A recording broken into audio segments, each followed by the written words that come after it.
على رسوله والكتاب الذي أنزل من قبل ومن يكفر بالله وملائكته وكتبه ورسله واليوم الآخر فقد ضل ضلالا بعيدا. تمام تعریفیں اللہ رب العالمین کے لیے جس نے ہمیں مسلمان بنایا، مسلمان کے گھر میں ہماری پیدائش فرمائی اور ایمان میں عطا فرمایا، اہل ایمان کے گھر میں ہمیں پیدا فرمایا۔ بعد درود و سلام نازل ہے تمام انبیاء علیہ الصلوۃ والسلام پر، بالخصوص ہمارے آخری نبی جناب محمد رسول اللہ صلی اللہ علیہ وسلم پر، کہ جنہوں نے اپنی پوری نبوی زندگی اپنی امت کو خیر و بھلائی کے لیے وقف کر دی، جن پر ایک مرتبہ درود بھیجنے سے اللہ العالمین کی جانب سے ہم پر 10 رحمتوں کا نزول ہوتا ہے، ہمارے اعمال نامے میں 10 نیکیاں لکھی جاتی ہیں، ہمارے اعمال نامے سے 10 گناہ مٹا دیے جاتے ہیں۔ اللهم صل على محمد وعلى ال محمد كما صليت على ابراهيم وعلى ال ابراهيم انك حميد مجيد، اللهم بارك على محمد وعلى ال محمد كما باركت على ابراهيم وعلى ال ابراهيم انك حميد مجيد۔ محترم مسلمین کرام، ابھی بھی آپ کے سامنے سورہ نساء کی ایک آیت کریمہ کی تلاوت کی ہے، جس میں اللہ رب العالمین نے فرمایا یا ایھا الذین آمنوا، کہ اے وہ لوگوں جو ایمان لائے ہو، آمنوا باللہ ورسولہ والکتاب الذی نزل علی رسولہ والکتاب الذی انزل من قبل، کہ تم ایمان لے کر کے آؤ، اس چیز پر یقین کر لو، ایمان لے کر کے آؤ اللہ رب العالمین پر، اس کے بھیجے ہوئے رسولوں پر اور اس کتاب پر جس نے جو اللہ رب العالمین نے اللہ کے رسول صلی اللہ علیہ وسلم پر نازل کی، والکتاب الذی انزل من قبل، اور جو اس سے پہلے نازل کی گئی کتابیں ہیں اس پر ایمان لے کر کے آؤ۔ اس آیت کریمہ میں اللہ رب العالمین نے 2 مرتبہ یا ایھا الذین آمنوا آمنوا باللہ، یعنی مومنوں سے خطاب ہو کر، مومنوں سے خطاب ہونے کے بعد اللہ رب العالمین نے پھر کس چیز کا مطالبہ کیا؟ یعنی مومنوں سے خطاب کرنے کے بعد اللہ رب العالمین نے کہا کہ ایمان لاؤ، یعنی یہاں پر ایک ایمان والا، ہمارے ایمان کی مانگ ہو رہی ہے، جیسے کہ گھروں کے اندر ہماری ماں، ہمارے والدین ہم سے کس چیز کی مانگ کرتے ہیں، کس چیز کی خواہش کرتے ہیں کہ ہمارا بیٹا ہمیں خوش کرے، ہمارا بیٹا ہمیں خوش کرے، ہمیں بہتر زندگی عطا کرے، ہمارا بیٹا ہمارے ساتھ حسن سلوک کرے۔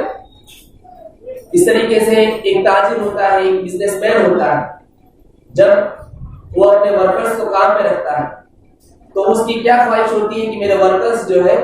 میرے کہنے کے مطابق صحیح طریقے سے کام کر کے مجھے دے، میرا بزنس جو ہے اونچی لیول تک پہنچائے۔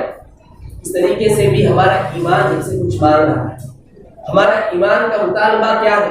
ہمارا ایمان ہم سے کیا مانگتا ہے؟ ہمارا ایمان یہ مانگتا ہے کہ آمنوا باللہ ورسولہ، صرف اسلام میں داخل ہو جانا ہمارے لیے کافی نہیں ہے، صرف کلمہ توحید کا اقرار کرنا ہمارے لیے کافی نہیں ہے، کلمہ توحید کا اقرار کرنے کے بعد ہمارے اوپر کچھ چیزیں لاگو ہوتی ہیں۔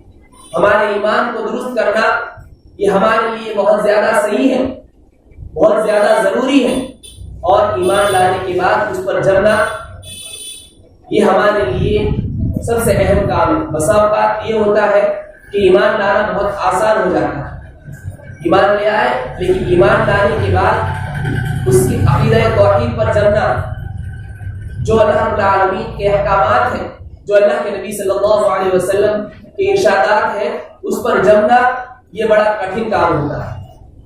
تو یہاں پر اللہ رب العالمین نے سورہ نساء کی اس آیت کریمہ میں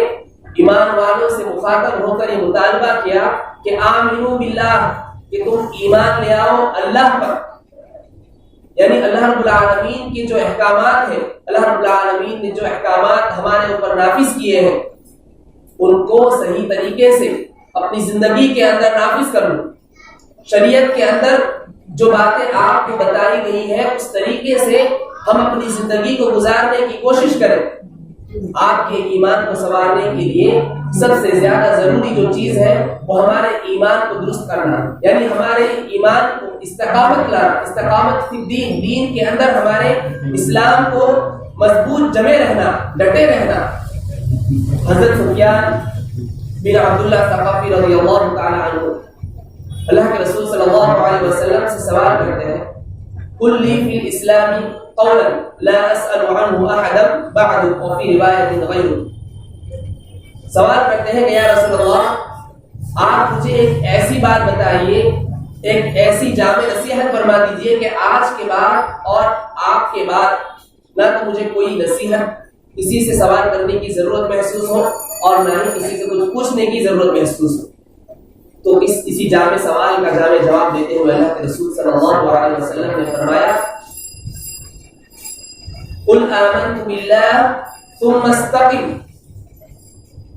یہ سفیان آپ نصیحت کو سننا چاہتے ہو تو یاد رکھو اس سے بہتر نصیحت کوئی ہو نہیں سکتی، اس سے عظیم نصیحت کوئی کر نہیں سکتا کہ کہو آمنت باللہ کہ میں ایمان لایا اللہ رب العالمین پر، ثم استقم اس کے بعد زندگی کی آخری سانس تک اس کے اوپر جمے رہنا، اس کے اوپر ڈٹے رہنا، اس سے عظیم نصیحت، اس سے بڑی نصیحت کوئی ہو نہیں سکتی۔ محترم سامعین کرام، ایمان لانا بہت آسان ہوتا ہے، لیکن ایمان لانے کے بعد جو آزمائشیں آتی ہیں، جو پریشانیاں آتی ہیں، ان پریشانیوں کے اوپر ڈٹ کر اپنے عقیدہ توحید کو اور ثابت قدم رہنا، یہ بہت ہی بڑا کام ہے، یہ بہت ہی فضیلت والا کام ہے۔ اللہ رب العالمین نے سورہ ابراہیم میں ارشاد فرمایا، یثبت اللہ الذین آمنوا بالقول الثابت فی الحیاۃ الدنیا وفی الآخرہ ویضل اللہ الظالمین ویفعل اللہ ما یشاء۔ کہ اللہ رب العالمین قول ثابت کے ذریعے، کلمہ توحید کے ذریعے مومنوں کو ثابت قدمی نصیب فرماتا ہے۔ یثبت اللہ الذین آمنوا بالقول الثابت فی الحیاۃ الدنیا، دنیا میں بھی اور آخرت میں بھی اللہ رب العالمین انہیں اپنے ایمان پر ثابت قدمی نصیب فرماتا ہے، اور گمراہ صرف اللہ رب العالمین ظالموں کو کرتا ہے، ظالموں کو ہی کیا کرتا ہے، اور اللہ رب العالمین ان مومنوں کے ساتھ، ثابت قدم رہنے والوں کے ساتھ اللہ رب العالمین کی نصرت ہوتی ہے، اللہ رب العالمین کی مدد ہوتی ہے، اللہ رب العالمین کی اطاعت ہوتی ہے۔ لہذا پتہ چلا کہ ایمان کا سب سے پہلا مطالبہ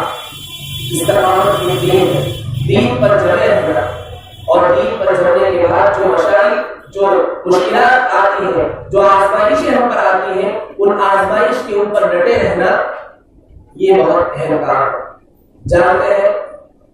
اہل علم نے کہا کہ جب اسلام میں داخل ہوتے ہیں، ایمان میں داخل ہوتے ہیں، ہمارے اوپر عام طور پر دو طرح کی آزمائشیں آتی ہیں۔ ایک مومن کو دو طرح کی آزمائشوں کا سامنا کرنا پڑتا ہے۔ ایک آزمائش یہ ہوتی ہے، وہ ہوتی ہے ترغیب کی آزمائش، ایک آزمائش ہوتی ہے ترغیب کی آزمائش۔ ترغیب کی آزمائش کیا ہے؟ ترغیب کی آزمائش ڈر، خوف، فقر و فاقہ، یہ ترغیب کی آزمائش ہے۔ جب ہم اللہ رب العالمین کے دین کو قبول کرتے ہیں، اللہ اس کے رسول کے طریقے کو اپناتے ہیں، ایمان میں داخل ہوتے ہیں اور حق بات کو تسلیم کرتے ہیں، تو ہمارے اوپر ہمارے دشمن ڈرائیں گے، دھمکائیں گے، ہمیں دھمکیاں ملیں گی، طرح طرح کے امتحانات اور تکالیفیں ہمارے اوپر آئیں گی، لیکن ان تکالیف کے اندر ہم اللہ رب العالمین کے احکامات پر، اللہ اس کے رسول کی باتوں پر جم گئے، عقیدہ توحید پر ثابت قدم رہے، تو ترغیبی آزمائش کے اوپر ہم کامیاب ہو گئے۔ اور ایک ہوتی ہے ترغیب کی آزمائش، اور یہ ترغیب کی آزمائش یہ ایک ایسی آزمائش ہے کہ اکثر لوگ اس کے اندر، ان کے پائے اس بات کے اندر لرزشیں آ جاتی ہیں، ان کے پیر ڈگمگا جاتے ہیں۔ اور یہ ترغیب کی آزمائش یہ کون سی آزمائش ہے؟ یہ وہ آزمائش ہے جو ہمارا دل چاہتا ہے۔ ترغیب کی آزمائش وہ ہے دولت، شہرت، عورت، عہدہ، منصب، یہ ساری کی ساری ترغیب کی آزمائش ہے۔ اور ان آزمائشوں کے اندر ڈٹے رہنا یہ بڑا مشکل کام ہوتا ہے۔ بسا اوقات ہوتا ایسا ہے کہ ترغیبی آزمائش میں لوگ کامیاب ہو جاتے ہیں، شیطان کو چکما لے لیتے ہیں، شیطان کا مقابلہ کر لیتے ہیں، سارے تکالیفوں کو جھیل کر ترغیبی آزمائش میں اپنے آپ کو ثابت قدم رکھتے لیکن وہی لوگ جو ترغیبی آزمائش میں سر فہرست رہتے ہیں، سب سے آگے رہتے ہیں، کامیاب ہونے والے رہتے ہیں، ترغیب کی آزمائش میں آ کر ان کے پیر دھروا جاتے ہیں، ان کے پائے اس بات میں لغزشیں آ جاتی ہیں۔ ترغیب کی آزمائش ہمیں ہمارے نبی جناب محمد رسول اللہ صلی اللہ علیہ وسلم کی سیرت کا مطالعہ کرنا چاہیے۔ مکی زندگی اللہ کے رسول صلی اللہ علیہ وسلم کی یہ وہ زندگی ہے، 13 سال کا جو وقت ہے، یہ ایک ایسا وقت ہے کہ اس میں اللہ کے رسول صلی اللہ علیہ وسلم پر ترغیبی اسلوب بھی اپنایا گیا، دشمنان اسلام نے ترغیبی اسلوب بھی اپنایا، ترغیبی اسلوب بھی اپنایا، لیکن اللہ کے رسول صلی اللہ علیہ وسلم کا ایمان ایسا تھا، اللہ کے رسول صلی اللہ علیہ وسلم کا عقیدہ ایسا تھا کہ آپ دونوں ہی آزمائش میں ڈٹے رہے، دونوں ہی آزمائش کا سامنا کیا، ترغیبی آزمائش کا سامنا کیا۔ اللہ کے رسول صلی اللہ علیہ وسلم کو اپنی زندگی کے اندر طرح طرح کی تکالیف دی گئی، آپ کو کاہن کہا گیا، آپ کو جادوگر کہا گیا، آپ کو طرح طرح کی تکالیفیں، نماز کی حالت میں آپ کے اوپر اوڑھیاں ڈال دی جاتی تھی، گندگیاں ڈال دی جاتی تھی، آپ کے گردن میں کپڑا ڈال کر آپ کی گردن کو مروڑ دیا جاتا تھا، ایسی ایسی تکالیفیں دی گئی، آپ کو پتھر مارے جاتے تھے، جیسا ہو سکتا تھا، جس طریقے سے ہو سکتا تھا اس طریقے سے ستایا، لیکن پھر بھی اللہ کے رسول صلی اللہ علیہ وسلم کے ایمان میں زوال نہیں آیا، یہاں تک کہ ان کے چچا ان کے پاس آئے، سمجھانے کے لیے آئے کہ اس چیز کو چھوڑ دے۔ اللہ کے رسول صلی اللہ علیہ وسلم دوبارہ جائے کیا کہا کہ چچا اللہ کی قسم، اگر یہ مکہ والے میرے ایک ہاتھ میں سورج لا کر رکھتے اور ایک ہاتھ میں چاند لا کر رکھتے تب بھی میں دین کی دعوت دینے سے نہ پھروں گا، اس عقیدہ توحید سے نہ پھروں گا، اللہ رب العالمین کی دین کی دعوت کو عام کرنے سے نہیں روکوں گا۔ اسے کہتے ہیں ترغیب کی آزمائش۔ جب دشمنان اسلام کو پتہ چلا کہ ترغیبی اسلوب کوئی کام نہیں آیا تو ترغیبی اسلوب کو اپنانا شروع کیا۔ مکہ کے اندر جسے لوگ دانشور، سب سے بڑا سردار عتبہ جسے لوگ دانشور سمجھتے تھے، دانشور مانا جاتا تھا، اللہ کے رسول صلی اللہ علیہ وسلم کے پاس آئے، آفر دینے کے لیے آئے۔ کیا آفر؟ اب دین اسلام کو خریدنے کے لیے، اللہ کے رسول صلی اللہ علیہ وسلم کی رسالت کا سوال کرنے کے لیے عتبہ اللہ کے رسول صلی اللہ علیہ وسلم کی خدمت میں حاضر ہوا، اپنے دانشمندانہ الفاظ سے اللہ کے رسول صلی اللہ علیہ وسلم کو بہکانا شروع کیا، ترغیبی اسلوب کو اپنانا شروع کیا۔ عتبہ نے کہا کہ محمد صلی اللہ علیہ وسلم کتنے عظیم انسان، کیا نام تھا تمہارا، لوگوں کے اندر کیا عزت تھی تمہاری، کیا وقار تھا تمہارا، لوگ تمہیں صادق اور امین کے نام سے پکارتے تھے، ایسی کون سی دعوت دینا شروع کر دی، ایسا کون سی دعوت دینا شروع کر دی کہ بھائی بہن کے درمیان میں جدائی ہو گئی، میاں بیوی کے درمیان میں جدائی ہو گئی، باپ بیٹوں کے درمیان میں لڑائی ہو گئی، ایسی کون سی دعوت دینا شروع کر دی۔ آج میں تمہارے پاس آیا، بتاؤ محمد تمہیں کیا چاہیے، دولت چاہیے، سارے عرب کی دولت تمہارے قدموں میں بہار ہوگا، شہرت چاہیے، عرب کا بادشاہ بنا ہوگا، عورت چاہیے، عرب کی سب سے حسین اور جمیل عورت سے تمہارا نکاح کرا ہوگا۔ ترغیبی آزمائش، اللہ اکبر، ایک ایمان والے کو کس طریقے سے اور کس طریقے سے آزمایا جاتا ہے، اللہ رب العالمین کس طریقے سے آزماتا ہے اپنے بندوں کو۔ اسرائیل ترغیبی آزمائش، ترغیبی اسلوب کے اندر اللہ کے رسول صلی اللہ علیہ وسلم کو ان کے ایمان کو ڈگمگا نہیں سکے، ان کے ایمان کو خرید نہیں سکے، تو ترغیبی اسلوب بھی اپنا لیا۔ اللہ کے رسول صلی اللہ علیہ وسلم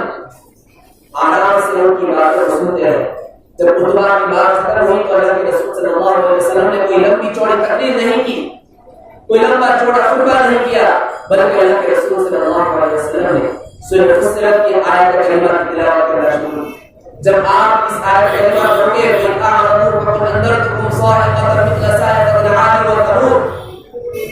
کہ جنہوں نے اللہ رب العالمین کی دعوت سے منہ موڑا تو ان کے اوپر اللہ رب العالمین کا عذاب گیا، ان کی حالت خراب ہو گئی۔ جب اس آیت کریمہ میں آئے تو اللہ کے رسول صلی اللہ علیہ وسلم کے چہرے مبارک پر عتبہ نے ہاتھ رکھ دیا کہ بس کرو، یہ ہوتا ہے ترتیب کی آزمائش، اور ترتیب کی آزمائش میں ثابت کرنا ہے۔ تو ہمارا ایمان ہم سے یہ مطالبہ کرتا ہے کہ اگر ہمارے سامنے ایمان کے اندر چاہے ترغیب کی آزمائش ہے، چاہے ترغیب کی آزمائش ہے، ہمارا ایمان ڈگمگانا نہیں چاہیے۔ ہمارا ایمان کہتا ہے کہ اللہ اور اس کے رسول کے اوپر ایمان لاؤ۔ کیسا ایمان؟ ایسا ایمان جیسا ایمان ہمارے نبی کا ایمان، ہمارے صحابہ کا جیسا ایمان تھا ویسا ایمان لے کر کے آؤ۔ صحابہ کے بعد تابعی اور تبع تابعی اور ائمہ سلف کا جو ایمان تھا، جس طریقے سے انہوں نے اپنی زندگی کو گزارا، ایمان لانے کے بعد ایسا ایمان ہمارا ہونا چاہیے۔ ہمارا ایمان ہم سے یہ مطالبہ کرتا ہے، ہمارا ایمان یہ مطالبہ نہیں کرتا کہ اسلام میں داخل ہو جاؤ، باہر اگر کوئی خرافات ہو، یوٹیوب کے اوپر اگر کوئی بھڑکانے والی کوئی ویڈیو ڈال دی جائے تو اس کے اوپر تبصرہ کرتے پھرو، دنیا اور معاشرے کے اندر ہنگامہ پھیلا دو۔ ہمارا اسلام ہمارا ایمان ہمیں یہ تعلیم نہیں دیتا، بلکہ یہ تعلیم دیتا ہے اللہ کے رسول صلی اللہ علیہ وسلم کی مکی زندگی کو دیکھو، مدنی زندگی کو دیکھو، آپ نے کبھی جھگڑا اور فساد دینے کے لیے نہیں کہا۔ اسلام امن کا مذہب ہے، اسلام نے ہمیشہ امن پھیلایا ہے، اور اسلام نے کبھی قتال اور جنگ و جدال کو اول نہیں رکھا۔ یہاں تک کہ جب جنگ کا میدان چھڑ جاتی اور جنگ کا میدان جب وفا ہوتا، دشمن سامنے کھڑے ہوتے، تو اس وقت بھی ہمارا جو پہلا اصول اللہ کے رسول صلی اللہ علیہ وسلم نے بتایا، کیا بتایا؟ ایمان کی دعوت دو، ایمان کی دعوت دو۔ اگر وہ ایمان قبول کرتے ہیں تو ہم اپنی جنگ کو واپس لے لیں گے، ہم پھر سے چلے جائیں گے۔ اگر اسلام کو قبول کرتے ہیں تو ہمیں لڑنے کی ضرورت نہیں۔ اس کے بعد جنگ شروع ہوگی، پہلے ایمان کی دعوت ہے، عقیدہ توحید کی دعوت ہے۔ اگر ہمارے وہ بھائی جن کو دین اسلام کے بارے میں کچھ بھی پتا نہیں، اگر وہ کوئی چیز یوٹیوب کے اوپر ڈال دیتے ہیں تو ہمیں بھڑکانا نہیں چاہیے، ہمیں بھڑکنا نہیں چاہیے، ہمارے ایمان کو مضبوط کرنا چاہیے۔ ہمیں دیکھنا چاہیے کہ یہ آزمائشیں ہیں، یہ آزمائشیں ہیں جو ہمارے ایمان کو ڈھٹور رہی ہے۔ ہمیں چاہیے کہ ہم ثابت قدم رہیں، ہم نرمی اور صبر کے ساتھ کام لیں، اس لیے کہ ایمان کے بعد ہمارا ایمان ہم سے مانتا ہے، وہ ہمارا یقین مانتا ہے، صبر مانتا ہے، عافیت مانتا ہے۔ اسی لیے اللہ کے رسول صلی اللہ علیہ وسلم نے کہا کہ دعاؤں کے اندر ایک اور دعا کرو، اللہم انی اسألک العافیۃ والیقین، اللہم انی اسألک العافیۃ والیقین، کہ جب دعا مانگو اللہ سے تو کس چیز کا مطالبہ کرو؟ عافیت کا مطالبہ کرو، یقین کا مطالبہ کرو۔ یقین کیا ہے؟ ہماری پوری زندگی یقین کا سفر ہے، ہر چیز میں موت کے اوپر یقین لانا، جنت اور جہنم کے اوپر یقین رکھنا، اس دنیا کو بنا ہونے پر یقین رکھنا، قیامت کے آنے پر یقین ہونا۔ اس طریقے سے یقین ایک ایسا سفر ہے کہ جب اسلام کے اندر، ایمان کے اندر، ہمارے دلوں کے اندر یقین پیدا ہو جائے گا تو ایک اور صفت جو صفت عظیم ہے ہمارے اندر پیدا ہوگی، اور وہ صفت ہے توکل کی صفت۔ اگر ہمارے اندر یقین پیدا ہو گیا تو ہمارے اندر توکل کی صفت پیدا ہو جائے گی، اور جس کے اندر توکل کی صفت پیدا ہو جائے گی تو وہ اللہ رب العالمین کے اوپر کامل توکل کرے گا۔ ایسا توکل کہ 313 کا لشکر ان کے سامنے ہزاروں کی تعداد، پھر بھی اللہ کے رسول صلی اللہ علیہ وسلم اور ان کے ساتھی ڈگمگائے گئے، ان کے پاس اس بات لفظ نہیں آئی، اور آخر میں کیا ہوا؟ جنگ بدر اللہ رب العالمین نے فتح کرا۔ تو لہٰذا ہمارے ایمان کی جو بات ہے، ہمیں چاہیے کہ اس طریقے سے ہم لوگوں کی باتوں کو پورا کرتے ہیں۔ لوگ ہمارے پاس آ کر کے اپنی رائے رکھتے ہیں، آپ ان کی باتوں کو تسلیم کرتے ہیں۔ آپ کے بزنس اور آپ کی تجارت کے اندر اگر آپ کے ورکرز اور آپ خود اگر ورکر ہیں تو آپ کی جو تاجر، جو بزنس مین ہوتے ہیں، جو آپ سے کوئی کام لیتے ہیں اور کہتے ہیں کہ آپ کو آج صبح سے لے کر شام تک اس کام کو پورا کرنا ہے، اور آپ سیلری کو ملنے کی وجہ سے آپ اس کام کو بڑے ہی خوبصورتی کے ساتھ اسے پورا کرتے ہیں۔ اسی طریقے سے ہمارے پاس ایک ایمان ہے جو اللہ رب العالمین کی سب سے عظیم نعمت ہے، ہمیں ملی ہے۔ ہمارا ایمان کا ہم سے مطالبہ یہ ہے، ہمارا ایمان کا ہم سے مطالبہ یہ ہے جس کے بعد ہمیں جنت الفردوس میں اعلیٰ مقام ملا ہے۔ جنت ملنے والی ہے. جس طریقے سے آپ سیلری ملنے کی وجہ سے بہتر پوزیشن ملنے کی وجہ سے بہتر کام کر کے دکھاتے ہیں, جنت کے لیے آپ اپنے ایمان کو صحیح کیجیے, اپنے عقیدے کو درست کیجیے, اور اس کے بعد اپنے ایمان کو صحیح کرنے کے بعد اللہ اور اس کے رسول پر ویسا ایمان لائیے جیسا کہ اس کے اوپر ایمان لانے کا حق ہے, ویسا اسلام لائیے جیسا کہ مسلمان ہونے کا حق ہے. اس کے بعد وہ کتابوں پر ایمان رکھے جس کتاب کو ہمارے لیے رہنمائی کی کتاب ہدی للمتقین, ہدی للناس کہا گیا ہے. اس کتاب کے اوپر کامل یقین رکھنا یہ ہمارا عین تقویٰ شمار ہوتا ہے, ہمارے ایمان کا ایک اہم جز ہے یہ. اس لیے کہ جو شخص اللہ پر ایمان رکھتا ہے, رسول پر ایمان رکھتا ہے اور اس کی کتاب کے اوپر ایمان نہیں رکھتا تو گویا کہ ہم مومن نہیں کہلائیں گے, ہم مسلمان نہیں کہلائیں گے. اس لیے کہ اللہ رب العالمین نے اس کتاب الہی کو نازل کر کے ہمارے اوپر اتنی زیادہ ہمارے اوپر رحمت اور انعام کیا ہے, ہمارے اوپر انعام کیا ہے کہ اس کے بارے میں فرمایا ونزل من القرآن ما هو شفاء ورحمۃ للمؤمنین, کہ ہم نے اس قرآن کریم کو نازل کیا ہے, اس میں ہمارے لیے شفا بھی ہے. جو بیمار حضرات ہوتے ہیں قرآن کریم کے ذریعے سے ان کو شفا بھی مل سکتی ہے. یہ قرآن ہمارے لیے رحمت للعالمین ہے, سارے جہاں والوں کے لیے رحمت بنایا گیا ہے. یہ قرآن ہمارے لیے رہنمائی کا ذریعہ ہے. ضرورت اس بات کی ہے کہ ہم ہمارے ایمان کی جو مانگیں ہیں اسے پوری کریں. اللہ رب العالمین سے دعا ہے کہ اللہ رب العالمین ہمارے ایمان کو مضبوط بنائے, ہمارے ایمان کو ثابت قدم رکھنے کی توفیق عطا فرمائے. اللہ رب العالمین جو پریشانیاں جو مشکلیں آج ہمارے اوپر آئی ہیں, جو آزمائشیں آج ہمارے ساتھ ہو رہی ہیں, اللہ رب العالمین دنیا میں ثابت قدم رہنے کی توفیق عطا فرمائے. ہمارے ایمان کو کمزور نہ بنا, ہمارے ایمان کو مضبوط بنا دے. اللہ رب العالمین جو پریشانیاں آج ہمارے اوپر آئی ہے, اللہ رب العالمین پریشانیوں کو دور کر دے. آمین یا رب العالمین. وآخر دعوانا الحمد للہ رب العالمین. سبحانک اللہم وبحمدک اشہد ان